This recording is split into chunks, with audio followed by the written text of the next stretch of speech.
Coffee with the Summerland Kids. I'm Jericho Logan. This is Aaron Riggs. We're going to give you the Summerland weather report. It's currently 60 degrees with a high of 70. So those guys are living the dream right now. It's June 6th, 2024, Summerland, California. Sunshine and good times. So we're just here to have a little morning coffee talk. Here we are. Yeah, awesome. I got some coffee going here. I'm over on the Facebook right now trying to make the stream live for Facebook and pull up some of those awesome pictures you sent me this morning. So just give me a second while I update the audience on Facebook and pull up the message. As far as the weather in Summerland, it was 110 yesterday here in Orville. Wow. But the AC was working fine. Wow. Yeah, that's good. You know, AC is super important. I mean, we pulled in, a story yesterday, and it was like, we have a dog with us. We're like trying to find the shade because it was 80 degrees out here yesterday. And it is a bit of a heat wave of sorts out here in Southwest Colorado right now. So, but it does get warmer out here for us sometimes, but right now, it's freaking, it might be 80 today again. We'll see, Yeah. It's interesting because I've lived in the Central Coast. Summerland's in the Central California there. And I'm up north. The days are longer in the summer and the nights are longer in the winter. It's kind of a interesting thing being up on the parallel, above the 33rd, 33. Since it's episode 44, I'm going to bring up 33, but it's actually 32, but I like to call it 33, where the days, as far as like longer days, I guess. Longer days. Yeah. Wow. Yeah. And then would you say, did they, was Orville like way a long time ago? Yeah. Fucking Timmy Longstocking. God, Aaron inspired me big time. I don't know how long this thing will get, but I got the beard going now, so that's that. Thanks to Aaron on that one. And, you got to be careful, Jericho. Yeah. When it gets hot and I get sweaty, I ended up getting a little rash the other day, the last couple of heat waves. So you got to be careful. I'm considering trimming it all off. You can see it makes me look that much younger. Right. Oh yeah.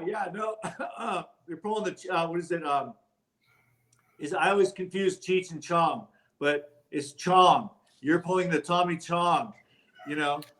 That's so cool that you bring that up because I used to do a little bit of stand-up comedy when I was living in the Valley, and one of the comedians are like, "Man, you're like the modern day Chong.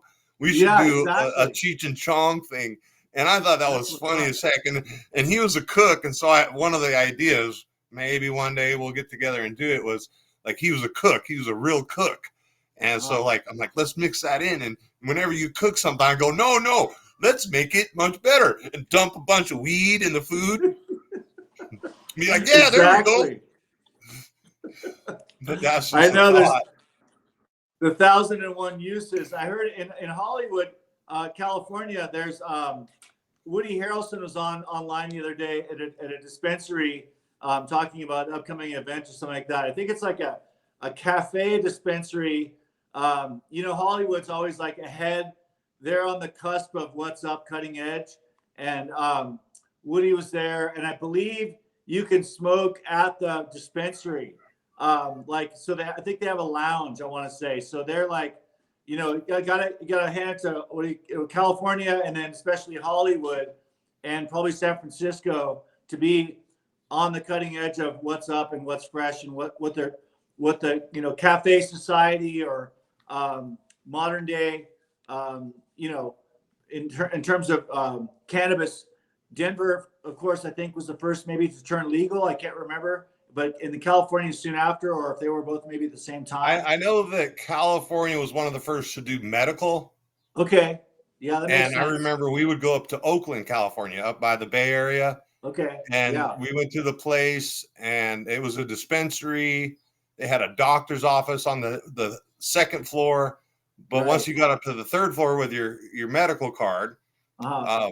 they had a little lounge up there, Oh, and they had nice. really nice accessories. So you could go make your purchase and then go sit in the cafe. They even had a little patio outside, so you could even Oh, sit cool. outside, and they had a few plants out there. So it was this really cool atmosphere Wow. where you could smoke. And then when I was in the city living in the valley, by Okay. Los Angeles, there Uh-huh. was one little dispensary I'd go to, and they had a Okay. little bud tender that back in the day they called them bud tenders. And there Yeah. was where the wax, the concentrates, and you could just sit there, and they had a little special water pipe, and you could pay Oh, $5 wow. and he'd load the pipe for you and heat it up and do No the way. little thing swirl. And so Wow. that's cool. And in Bakersfield, believe it or not, when I was up there, Uh-huh. living with my mom, Yeah. there was a little dispensary that was actually an old weed house. So it was an old pre legalization. I believe Okay. that the location was already known as a weed house, but they went through Oh, the proper documentation to become a yeah. legal dispensary, and they had the living room set up as a lounge. Wow. That's cool. That's So awesome. Yeah. to see it hit mainstream Hollywood, hey, New Age Chong says, yeah. I know, right? Exactly.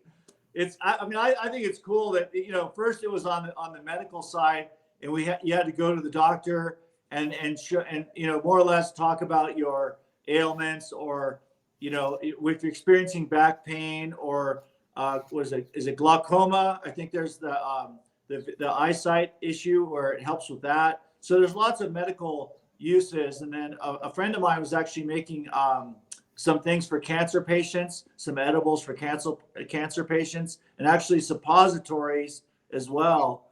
Yeah, with high volume, I think THC and CBD, and it was like life changing for people, because Oh, some it some was life changing for me. I mean, yeah. just the fact that the doctor gave me prescription narcotics, Mm. aka opiates, Right. and pretty much this is what we have for your pain, sir. Sorry Okay. about your back and neck, but here's some drugs. And so being able to transition to legal cannabis, I Yeah. was able to quit taking those damn pills, Right. which I don't know if you know anything about opiate addiction. It's pretty gnarly. My stepmom, actually, that was one thing that a side effect from her surgeries. She had back surgeries, and then she had to they gave her the medication, and that was one of the side effects. She became they said something about like chronic pain disorder. So it's like she was always in that level. I don't know what her level of pain was, but high enough to be able to have to take, like you said, opiates of some sort to subside the pain. So it's and then you get addicted to it, and then you're trying to when you're a regular person and you don't want to be an addict, and but you're having to take it because of an accident you had in your life, or whatever the situation was. But you eventually become, I guess it probably your tolerances they go up, right? To some degree. So Yeah, you become dependent. Now that's you're yeah. bringing something up that is, I guess, more personal to me because I went through it. So when I first started having problems, Yeah. um, and I was starting to get the prescription, the doctor would, give me my prescription, and we talk about it, and I'd be like, well, some days I need more than the 2 a day you're giving me, but some days I can go without them, or maybe one. And he's like, that's Okay. probably the best thing because your tolerance will keep building if you do it daily. Then they changed Right. the laws. Okay. Oh, And so I told the new doctor, hey, my old doctor told me, if I take them every day, like you're saying I need to, my tolerance goes way up and they're not effective. Well, they weren't having it. They weren't having it. They're like, no, you need to take them every day or we're going to cut you off. And I was like, okay, fine. I think I'm about ready. And that's when I really kind of converted over to the cannabis versus right. the opiates. And that was huge. That was huge. Hello, Huge. viewer. Yeah. We got a live viewer Yay. again on today. Thank you, Facebook. That's awesome. Since Yeah. you're So watching live, yeah, here's how I digress my age. yeah, yeah. Turn it up. Yeah. Yeah. So it's hard because she was on my stepmom was also taking some medication for her pain management because she had like 5 back surgeries, and they put steel rods in her back and all that stuff. So nonetheless, she was able to subside that. So Uh-oh, I was trying to queue up some of oh, the okay. Yeah. pictures you sent this morning without it popping up on the screen, but I'll show you apparently one. as soon as I press the button, it shows it. Yeah, yeah. So, anyways, Aaron and I were just discussing like the legalization of cannabis and locations in Hollywood where I just saw the other day Woody Harrelson was in a dispensary and doing a little promotion, and it's cool that people essentially like come out as like participants in using cannabis for various reasons, and especially someone like Woody Harrelson where everyone loves Woody for the most part, I feel, and someone like Cheech and Chong who've had to go through all those years since the 1970s of doing something that is federally, I guess it would be a Schedule 1, which is like, put on the same line as cocaine and heroin or something. And now the federal government's going to be changing the schedule to it to make it a lesser offense, and then also a lesser degree of severity in terms of what it is. But the federal government's going to be regulating the product a little bit more. I think I kind of related to meat or something in terms of like what is it, FDA, Food Drug Administration, how they want to keep us safe, of course. So they'll be regulating the just the business as a whole, I guess, because the states have been handling it on their own, and it's complicated, for sure. You know what's happening, don't you? There's one Tell me company what's up. buying up all the One little company. companies. One company Oh, is going to control every brand, every strain. oh, One company, monopoly. wow. It's not Monsanto, is it? It's not Monsanto. I don't know who it is, but I was watching a video about it and it just blew me away. It's like, okay, isn't the government supposed to prevent monopolies? But no, let's give it to our buddy and let's make sure they're the only one that can legally do it. That's why I've always, especially with, sativa. Everyone likes the sativa, the seedless sensimilla, or not sativa, but the seedless sensimilla. It could be indica or sativa, but it's called sensimilla, seedless. And so the clones and the feminized seeds come out. And who controls that? When did they take the ability to feed let's not get biblical, but let's get biblical. No, but you're right. Man Yeah. cannot live on bread alone. I wonder what that means. The seed of the herb that bears seed. Right. Good for food and medicine. And this just, okay, this is how I see it. Right. I'm not, if anything, I'm Gnostic. I'm hidden. Yeah. I'm hidden. It's secret shit that I know. Yeah. Who cares? It's all up here in my head anyway. Right. Yeah, it's wild. I mean, like with seedless plants, like they're the food chain essentially, the food we eat. A few folks out there grow food on their own, of course, in a small garden or a community garden atmosphere, and then they have to get seeds for their next year's crop, and of course, if you're really hip, you would probably be growing some different varieties of corn, different fruits. Like you said, you have a couple fruit trees, right? Like a peach tree. Yeah. So, it becomes, I guess it's challenging to be a farmer, of course, because just to get the plants to grow up. I mean, my grandfather had macadamia nut trees, and they took 5 years just to start making the nuts. 5 years. So, California has always been a wonderful place to grow plants, but I know that the farming industry, I guess, you know, a good example would be corn in the Midwest. I heard something about where one farmer might be growing a different crop than another farmer, like a different brand, let's say. But if the farmer across the street, the pollination could happen, and it could literally pollinate the next door neighbor's crops, and then it changes those crops slightly somehow, and then Yeah, I was listening, and it was about, like, I think it was about record-breaking pumpkins or okay, largest certain fruit, yeah, and they're asking this farmer, well, how come your prize-winning seed? And he explained it. He says, well, if they're not growing the big award-winning stuff, when their crops come in and pollinate my crops, it degrades my prize-winning seeds. It degrades my prize-winning strain.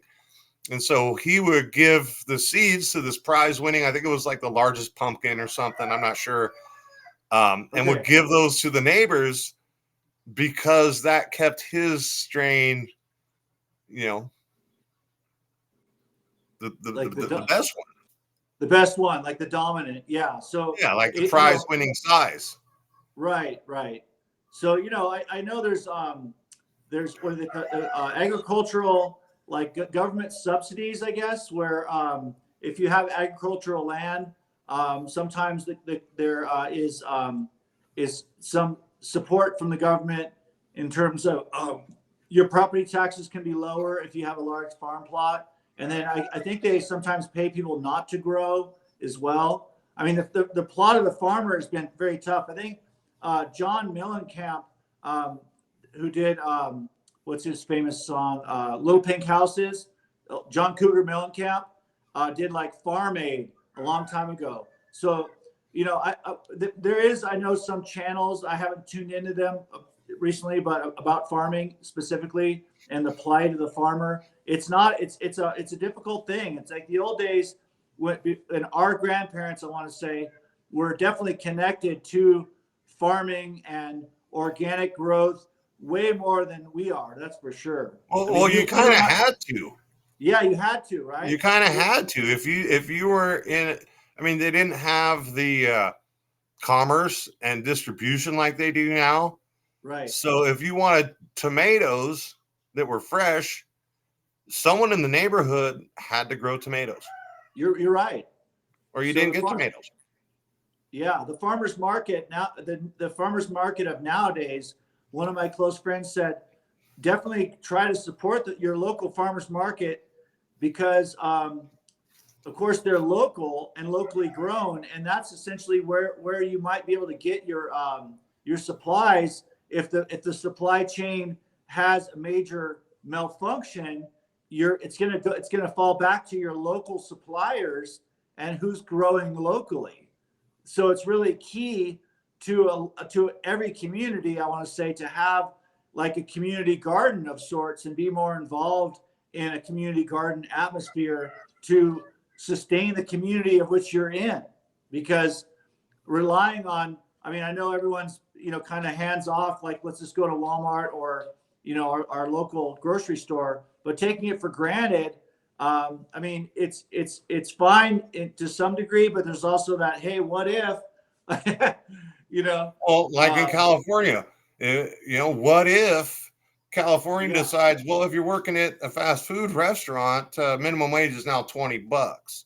And so, right, well, you know, I'm not saying that McDonald's is the best nutritious food, but a lot of people, you know, eat the fast food, and you're yeah, going from the $2 Happy Meal or the bargain menu to $20 for a quarter pounder with cheese. It's like, whoa, okay. I was reading somewhere or watching somewhere where McDonald's is like thinking about leaving California. right. I What? heard about that because the wages are such, they're so high, you know, and I did hear that Dollar General is taking out some of their was it self checkout kiosks? I mean, on the way here to Colorado via Arizona, I think it was a truck stop in Arizona. We stopped for gas, and it was one of the largest gas stations I've ever been to, where the the mini mart at the gas station is almost like bigger than a local grocery store or something. It's huge. And they had self-checkout. So what the self-checkout does essentially gets rid of like, or it serves as almost like an employee. So a robot's doing the work. Essentially, you're doing the work by scanning yourself and bagging it, da da da da. But there's also the realizing that there's a lot of theft going on because it kind of somehow, I don't know how people do it, but maybe you just throw like one extra Snickers bar, you didn't scan it, you throw it in the bag or something. I'm just guessing on. No, I'm going to admit to the truth. Right. There's been times when I've gone through the self checkout, bagged up all my stuff, and everything's good. Get out to my car and unload the groceries. Oh, there's something at the bottom that I missed. Oh, not intentionally. yeah. I don't know, I guess I'll go to hell or go to prison for something like that. It's so funny, man. Because I mean, in our lifetime, and it's like we came into the game like the game was already being played for centuries, and here we are. We just pop into this world and like trying to exist in this odd realm of which, we could be completely self-sufficient. I would imagine so. It'd be very challenging. I mean, you got to step ahead with the chickens. That's a good thing. But then do you buy grain for your chickens, or how do you feed them? I buy a bag of grain, chicken feed. I pick the weeds out of the yard and throw them in there. They get the food scraps. They get the leftover cat food. Oh, cool. The girlfriend's got a little flower garden and a little garden up front. So she'll go hunt snails, and we'll feed them the snails from the garden. So that's awesome. That's awesome. So how many chickens do you have? We've got Spicy, the rooster. Okay. We've got Nuggets, the little red hen. And then we got Checkers chicken, the little black and white spotted one. That's rad. Yeah. So in the city, I don't know how that rolls with, there's probably some restrictions like in Los Angeles. I don't think I knew anybody in LA myself who had chickens. Maybe in the hills of Silver Lake or Mount Washington or something, but you have to have some cool neighbors to not complain or I don't freaking know, right? My chickens get over to the neighbor's house one day, right? And the rooster's a little bit, he's not super scary aggressive, but he's a little bit aggressive. And so he's chasing the neighbor, and she's like, get this chicken out of here. But they're tolerant. And I'm going to admit another thing, Jericho. Yeah. Again, might get me arrested or might get me in trouble with the law. But technically, we're not supposed to have a rooster. But the funny thing is my rooster identifies as a bull type. Oh, yeah. Exactly. That's what's up, man. Yeah. Hey, we got a little bit of time left. Do you mind if I'm so excited about what you're doing on the archive thing. Yeah, for Grandpa. You want to switch gears just for a little bit? Here's one picture. Yesterday's file was weddings. So that's a wedding shot that Grandpa clipped out of a magazine, saved because for reference. And then it was weddings. And then here's the other one. Good old the White House, Washington, D.C. So there's those two images for weddings in Washington. Yeah. All right. And then I got what you sent me this morning queued up. Yeah. So I'm going to switch over to the Katie Keene. Yeah. So these are some covers of the comic books that we were inventorying yesterday that my grandfather left behind in his collection. So they would do all these, over the years, there's various names of the, fashion spectacular pinups, so it's a whole thing. And I'm finding more fan art than I realized, which is great because the fan art is spectacular. What the kids sent in to my grandfather for their designs.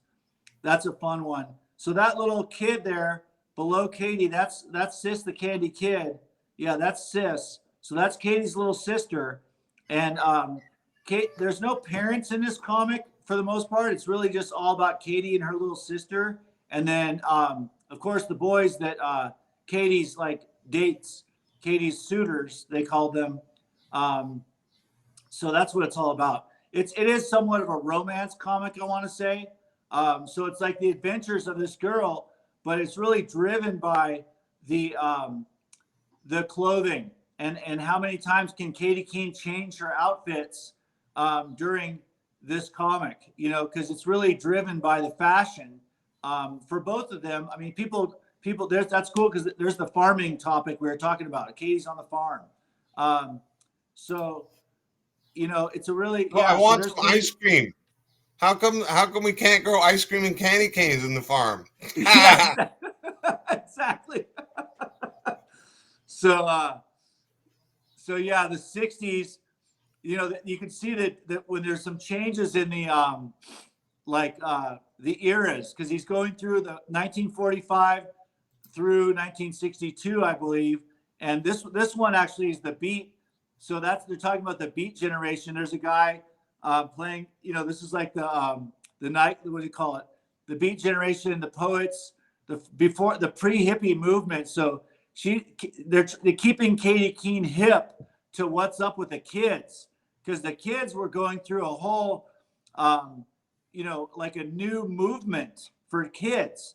I was watching like a documentary, I think, on like Little Richard, and teenagers in the 1950s, they were almost like the first, it was like a new generation of kids having a totally new experience with rock and roll music.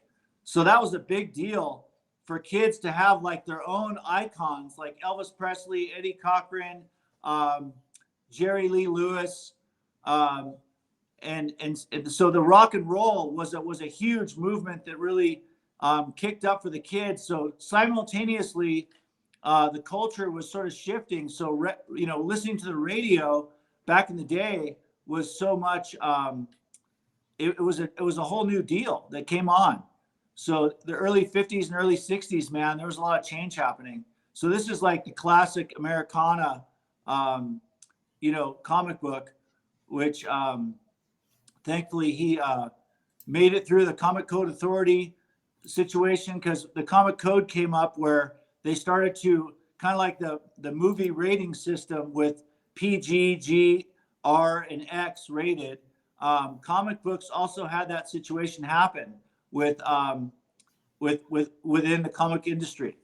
So Grandpa was definitely a player in the comic book world, and his boss actually, you know, one of his person he worked for, John Goldwater at Archie Comics. It was funny because in a when the Comics Code Authority came up, because there was a book. I can't recall the name of it, but it's about essentially how comic books were corrupting the minds of kids. And so they created this Comic Code Authority to crush the bad comics that were maybe a little too racy or too crazy for kids, like the murder, the adventure stories that were too wild for kids that they deemed Fabulous Furry Freak Brothers. Yeah, exactly. How about that for a underground comic? I know, exactly. In the 60s, things got definitely off the chain. But in the 40s and 50s, they were trying to like hold that, you know, rain down on, I think, was it Tipper Gore? There was a whole situation with like Dee Snider, the guy from Twisted Sister, because they had these hearings where they had Dee Snider and maybe a couple other bands in there where they were saying this music is bad for kids. It's making them kill themselves. You know, this kid listened to Ozzy Osbourne and freaking, you know, offed himself because Ozzy said, you know, go to the darkness or whatever Ozzy said, you know. So thankfully, Dee Snider's a super intelligent man. He was able to sort of speak his mind well in that arena and sort of like keep the music going, because, you know, what is it, the First Amendment, being able to speak your mind without having other people sort of crush you. So anyways, fight for your rights and party.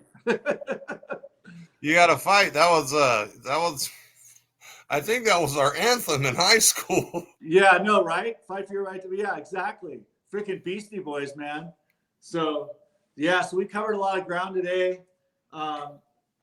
Just covering, what's up with the cannabis and, tying in Americana farming, all that good stuff. So these are the things that we're thinking about as Summerland kids in our, I would say, early 50s. We just crossed the bridge into middle age officially. So here we are. Yeah, and it's like, what do we grow up with? The Simpsons. I mean, after our kids' cartoons, I don't know if you watch much Adult Swim or any of these adult cartoons. I did a little bit, yeah.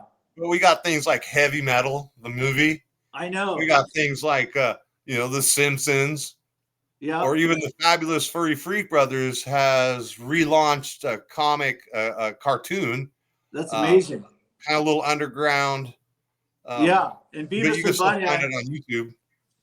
Beavis and Butthead making it like a live appearance, I think, on SNL as actually real humans. Two guys knocked that off real quick, but Beavis and Butthead came back out, and of course, I love South Park, and those guys are amazing. Was it Matt and Trey Parker? Those guys got to hand it to the guys from South Park for keeping it super relevant and on topic. They had a pandemic special, and I think one of the dads has a wheat farm called Tegrity Farms, on South Park. Tegrity. And then he got in a big war with the neighbor farm, and they're like, no, we're the only farm. Exactly. So it mirrors society so close. I know. To cartoons, They nail it, man. Those guys nail it. I mean, that's like almost like political cartooning, but it's like live animated. Those guys are really seriously groundbreaking, man. I got to thank those guys for what they do. So yeah, it's amazing. Well, today pop culture, cartoons. Yeah, it's awesome. It is awesome. We made it 30 minutes. We're a little bit past overdue. Yeah. Thank you guys for joining us today. We're Coffee with the Summerland Kids. This is Aaron Riggs right here. I'm Jericho. You know what to do. Yeah. You give us the like. You give us the big thumbs up. Big thumbs up. You smash the subscribe. You smash the follow, and you type in some comments. Thank you so much for tuning in. We'll see you tomorrow. See you tomorrow.